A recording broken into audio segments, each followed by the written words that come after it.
Puis après, là, le spectateur, il aura juste à multiplier par 100 000, savoir ce que ça a donné comme voyage. Là, c'est un beau voyage encore. Mais là, on sait qu'on est dans le bon sentier. Oui.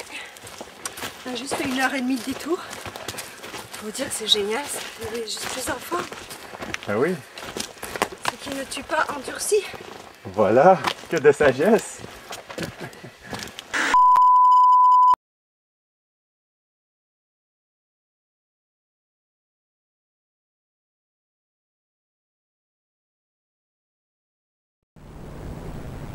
Pour des raisons humanitaires qui apparaissent évidentes, par suite des développements des derniers jours, et afin de sauver si possible le règne de John James Charest, nous faisons lecture intégrale du manifeste « Vaincre le fatalisme ».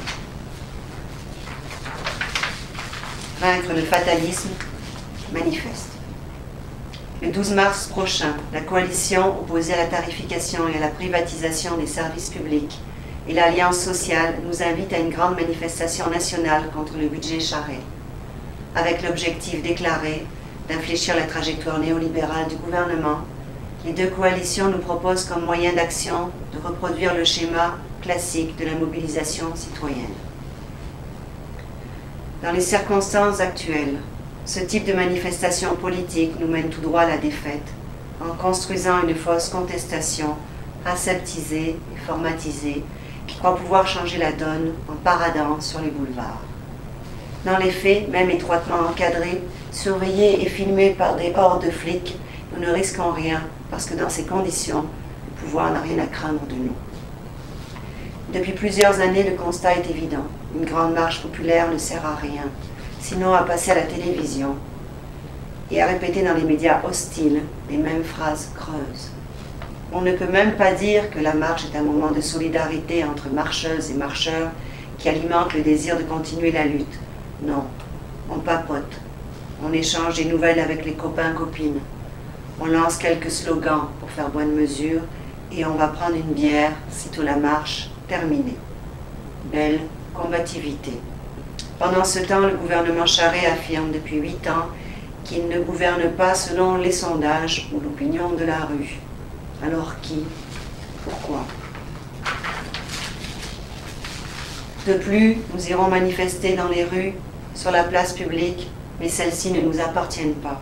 Tout est fait pour que les manifestations classiques restent sous la mainmise des forces de l'ordre, policières, syndicales ou autres, et d'un discours qui cherche, malheureusement, à contrer tout débordement des sentiments de colère qui pourraient vouloir s'exprimer. Il nous faut l'avouer, nous sommes gérés et contrôlés par le pouvoir alors que notre force réside justement dans notre capacité à constituer un trouble et une menace à leur ordre public. En fait, notre seule présence devrait représenter une gêne pour les autorités, tout en nous permettant de rester au contact de la population et de la rue, parler, expliquer, distribuer de l'information. Nous sommes partie prenante de cette population, donc, de fait, la rue nous appartient et nous pouvons l'occuper comme bon nous semble, et ce, sans besoin d'autorisation. Avec ce type de grande mobilisation convenue et aseptisée, le risque à chaque fois plus grand que nous courons est justement de voir s'effriter la puissance politique dont nous disposons. Ce genre de manif contribue malheureusement à accroître le sentiment d'impuissance faute d'action qui stimule l'imaginaire et qui aurait des retombées solidaires dans la population. Les deux coalitions organisatrices estiment-elles vraiment pouvoir faire changer d'avis à quelques semaines du dépôt du budget ce gouvernement qui se fout bien de la population, qui depuis 8 ans ne gouverne que pour l'augmentation des profits de ses copains? Ce qui pourrait passer pour de la naïveté chez de jeunes organisateurs et organisatrices fait malheureusement figure de détournement d'énergie de la part de certains leaders syndicaux et communautaires à la longue feuille de route, au profit de l'éventuelle alternance politique de l'après-Charest à Québec. S'il y a urgence à court terme, ce n'est pas celle de convaincre le gouvernement qu'une autre solution est possible. Il le sait parfaitement, mais il s'en fout éperdument. La véritable urgence est bien celle de déstabiliser le gouvernement libéral et de perturber son fonctionnement. Ce pouvoir est en train d'anéantir à petit feu les passions qui animent le cœur des femmes et des hommes et composent les mouvements sociaux. Pour cela, nous pouvons et nous devons installer la crainte dans les rangs du pouvoir. Par où commencer? En cherchant à nous placer hors contrôle et à redevenir ingérables.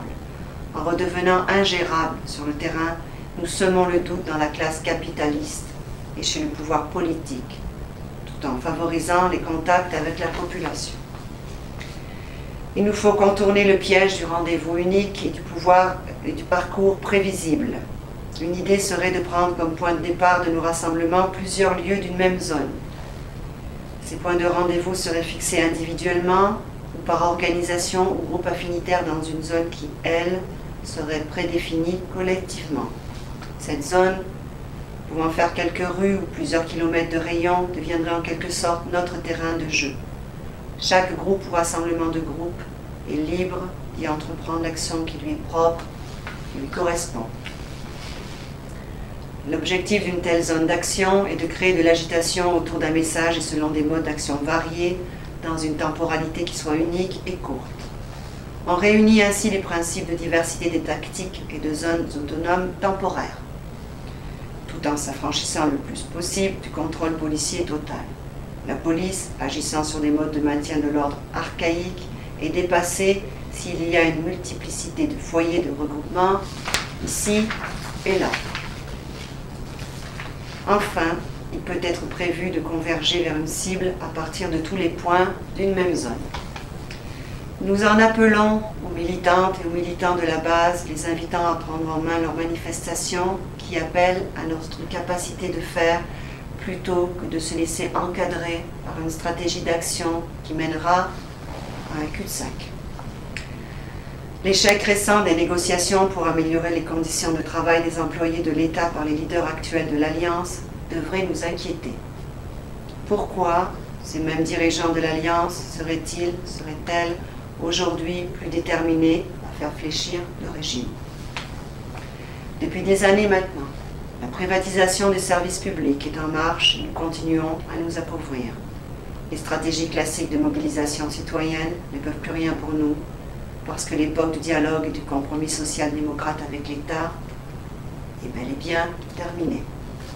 Prenons la rue, allons rencontrer la population et perturbons l'ordre du pouvoir. C'est la seule façon de bloquer ce gouvernement antisocial et d'arrêter le démantèlement des acquis sociaux maintenant. Pour des raisons humanitaires qui apparaissent évidentes, par suite des développements des derniers jours, et afin de sauver si possible le règne de John James Charest, nous avons fait lecture intégrale du manifeste « Vaincre le fatalisme ». Ça allait? Ça va.